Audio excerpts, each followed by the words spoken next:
ये धुआं अफगानिस्तान में उठा है।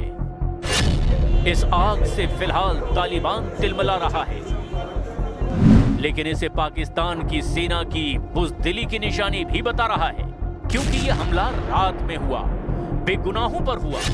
पाकिस्तान के हमलों में मासूमों की जान जाने के आरोप अफगानिस्तान ने लगाए हैं। साथ ही ऐसा इंतकाम लेने का भी ऐलान किया है जिससे पाकिस्तान का नक्शा बदलना तय है। यानी जनरल आसिम मुनीर के पास अब सिर्फ दो ही विकल्प बचे हैं, युद्ध या फिर गृह युद्ध। जनरल आसिम मुनीर को तय करना है कि वो पहले अफगानिस्तान से निपटेंगे या फिर उनसे जो पाकिस्तान को जला डालने पर तुले हैं। पाकिस्तान अफगानिस्तान में सीधे युद्ध की टेंशन बढ़ गई है। पाकिस्तान के पूर्व प्रधानमंत्री इमरान खान की मौत के अटकलों के बाद अब गृह युद्ध की आग भड़कने का खतरा मंडराने लगा है। पाकिस्तान में 4 नए विद्रोही ग्रुप रावलपिंडी के जनरलों के जानी दुश्मन बन गए हैं। पाकिस्तान के पूरे 4 के चारों सूबों में बाकी ग्रुप गुस्से में उबल रहे हैं।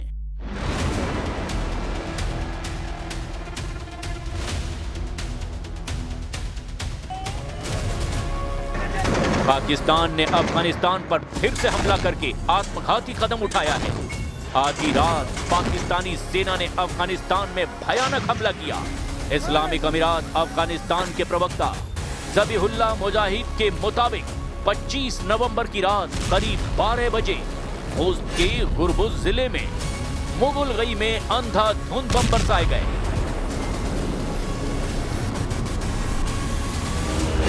खोस्त में पाकिस्तान की एयर स्ट्राइक में 9 बच्चों और 1 महिला की मौत हो गई है।